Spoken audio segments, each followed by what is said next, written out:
ডেঙ্গুতে আক্রান্ত হয়ে বিশ্বজয়ী হাফেজ কারি সাইফুর রহমান ত্বকী মারা গেলেন। এছাড়াও ইদানিং অনেক মানুষ ডেঙ্গু, চিকুনগুনিয়া, ফ্লু সহ ভাইরাসজনিত নানা জ্বরে আক্রান্ত হচ্ছেন। আপনার পক্ষ থেকে সচেতনতামূলক বক্তব্য কামনা করছি। প্রথমে আমরা বিশ্বজয়ী হাফেজ কারি ত্বকী, যিনি তিনবার বিশ্বজয়ী হয়েছেন, বিভিন্ন দেশে হিফজুল কোরআন কম্পিটিশনে তিনি মুকুট ছিনিয়ে এনেছেন বাংলাদেশে। এরকম একজন টকবগের তরুণ তিনি ডেঙ্গুতে মারা গেছেন। আল্লাহ তালার কাছে দোয়া করি, আল্লাহ তালা তাকে উত্তম বিনিময় দান করুন, মাগফিরাত নসিব করুন এবং তার ভুল ত্রুটিগুলোকে আল্লাহ তালা ক্ষমা করুন। শোক সন্তপ্ত পরিবারকে আল্লাহ তালা সান্ত্বনা নসিব করুন, আমরা দোয়া করি। এর বাইরেও অনেক ব্যক্তিবর্গই ব্যক্তিগতভাবে চিনি, এরকম বিশিষ্ট ব্যক্তি বা সর্বস্তরের সাধারণ মানুষ ডেঙ্গুতে আক্রান্ত হচ্ছে এবং অনেকেই সিরিয়াস পর্যায়ে চলে যাচ্ছে। তো এরকম একটা পরিস্থিতি দেশে যখন চলছে, অবাক করা বিষয় যে আমাদের দেশে এগুলোর জন্য দায় কেউ নেয় না। অথচ আমাদের দেশের স্বাস্থ্য বিভাগ আছে, স্বাস্থ্য উপদেষ্টা আছেন, স্বাস্থ্য বিভাগে অনেক খরচ হয়। সেখানে মানুষ এই যে ডেঙ্গুর সমস্যায় আজ বহু দিন ধরে তারা ভুগছে এবং একের পর এক মানুষ মারা যাচ্ছে হসপিটালে, জাস্ট নিউজ হচ্ছে, অনেকগুলো নিউজও হচ্ছে না। এরকম একটা দায়সারা ভাবে আমরা আমাদের দেশটাকে পরিচালিত হতে দেখছি। দীর্ঘদিন ধরে এই কালচার চলছে। পৃথিবীর কোনো সভ্য দেশের সম্ভবত এটা সম্ভব না যে এতগুলো মানুষের তাজা প্রাণ চলে যাবে এবং এটার জন্য কেউ দায় নিবে না, কেউ কারো ত্রুটি স্বীকার করবে না, কেউ কারোর ব্যর্থতা স্বীকার করবে, এটা কোথাও হয় না।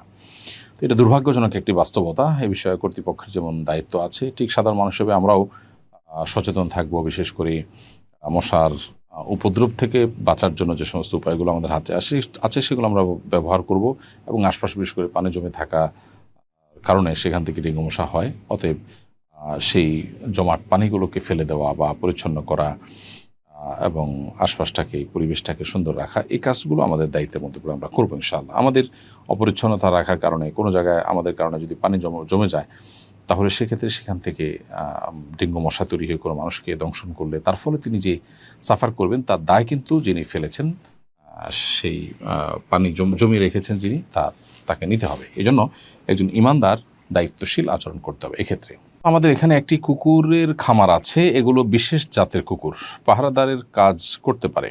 কুকুরের এই বাচ্চাগুলো ভূমিষ্ঠ হওয়ার কয়েক মাস আগেই বিক্রি হয়ে যায়। আমার প্রশ্ন হলো, এইভাবে কুকুরের প্রজনন করা ও বাণিজ্যিক বিপণনের বিধান কি এবং ভূমিষ্ঠ হওয়ার আগেই বিক্রি করার বিধান কি? প্রথম কথা হলো যে কুকুর আপনার পাহারাদারের কাজে ব্যবহার হয়, এই কুকুর রাখতে বা ক্রয় বিক্রয় করতে কোনো অসুবিধা নেই। অতএব এমনিতেই কুকুর প্রজনন এবং বিপণন এটি নাজায়েজ কোনো কাজ নয়। তার বাইরে ভূমিষ্ঠ হওয়ার আগে যে বিক্রি করা হয় সেটা অবশ্য শরিয়া দৃষ্টিকোণ থেকে জায়েজ নয়। নবী সাল্লাল্লাহু আলাইহি ওয়াসাল্লাম যেটা আমাদের হস্তগত হয়নি এখনও, সেই জিনিসটি বিক্রি করতে নিষেধ করেছেন। অতএব সেই জায়গা থেকে ভূমিষ্ঠ হয়নি সেই বাচ্চা, অর্থাৎ গর্ভে থাকা বাচ্চা, এটি বিক্রি করা জায়েজ নয়। এমডি তাওহিদুল ইসলাম আবির আপনি লিখেছেন, আমার আম্মুর হিন্দু পরিবারে জন্ম। আমার আব্বুর সাথে বিয়ের সময় তিনি মুসলিম হন, কিন্তু জাতীয় পরিচয়পত্র থেকে তার নাম পরিবর্তন করা হয়নি। এখন তিনি হজে যেতে চান, কিন্তু শোনা যাচ্ছে এই নামের কারণে মক্কা মদিনা যেতে পারবেন না। তার নাম মায়া রানী সরকার। এই নাম জাতীয় পরিচয়পত্রে থাকার কারণে কি মক্কা মদিনা যাওয়া নিষিদ্ধ? প্রথম কথা হলো যে কোনো মানুষ যদি মুশরিক থেকে ইসলামে চলে আসেন, শিরক থেকে ইসলামে চলে আসেন, তাহলে সেক্ষেত্রে তিনি মক্কা মদিনা যেতে পারবেন। তার নাম যদি পরিবর্তন নাও করা হয়, সেটার দৃষ্টিকোণ থেকে মক্কা মদিনা যেতে কোনো অসুবিধা নেই।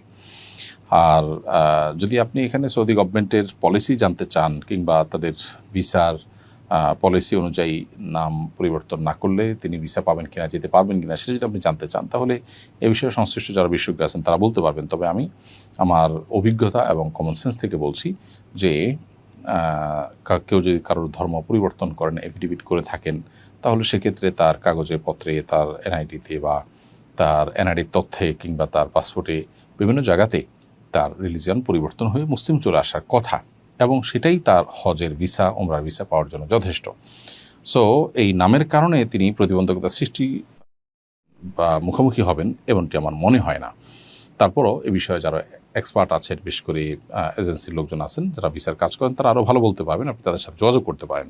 তবে শরিয়ার দৃষ্টিকোণ থেকে আপনার মায়ের এই নামটি থাকার কারণে তিনি মক্কা মদিনা যেতে কোনো প্রকার অসুবিধা আছে অথবা মাসালাগতভাবে কোনো বাধা আছে, ব্যাপারটি সেরকম নয়।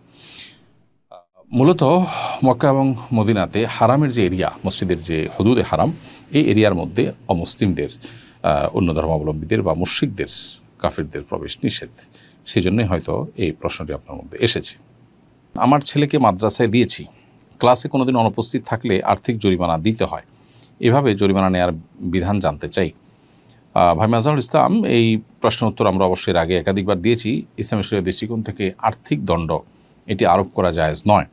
মাদ্রাসা কর্তৃপক্ষ চাইলে যে কাজটি করতে পারে সেটি হলো এই শিক্ষার্থীকে, যে শিক্ষার্থী ক্লাসে অনুপস্থিত ছিল এবং নিয়মতান্ত্রিকভাবে অনুপস্থিত থাকলে বা নির্দিষ্ট রুলস এটা লঙ্ঘন করলে তখন তার ভর্তি বাতিল হবে এ মর্মে আগে থেকে নীতিমালা করে রাখতে পারে এবং পুনরায় একটা নির্দিষ্ট ফি দিয়ে, সেটা হতে পারে 200 টাকা, 500 টাকা বা কম বেশি, এই ফি দিয়ে পুনরায় ভর্তির আবেদন করতে পারে। এভাবে শাস্তির কাজও হলো, আবার বিষয়টা সরাসরি আর্থিক জরিমানা নেয়ার বিষয়টিও হলো না।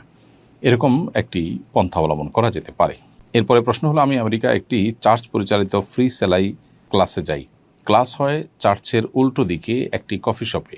মাঝে মাঝে খাবারের জন্য চার্চের ভবনের ভেতরে যাই, তবে মূল উপাসনাস্থলে কখনো যাইনি। শুধু ক্লাসরুম ও খাবারের জায়গায় যাই, সেখানে ধর্মীয় আলোচনা হয় না। এভাবে খাওয়ার জন্য চার্চের ভেতরে প্রবেশ করা কি আমার জন্য জায়েজ হবে? অবশ্যই এটি আপনার জন্য জায়েজ হবে, এটি না জায়েজ হওয়ার কোনো কারণ নেই। ইমানদারের জন্য খাবারের জন্য অমুক জায়গায় খাওয়া যাবে না, তমুক জায়গায় খাওয়া যাবে, এমন কোনো কথা নেই।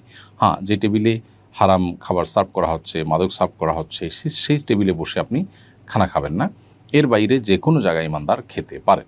অতএব সেখানে গিয়ে আপনি খাবার গ্রহণ করতে মৌলিকভাবে কোনো অসুবিধা নেই। বিশেষ করে সেখানকার যে নিয়মনীতি আছে সেটা আলোকে আপনি যদি কোনো কিছু লঙ্ঘন না করেন, কোনো অন্যায় কিছু না করেন, তাহলে সেক্ষেত্রে সেখানে গিয়ে খাবার গ্রহণ করাতে কোনো অসুবিধা নেই।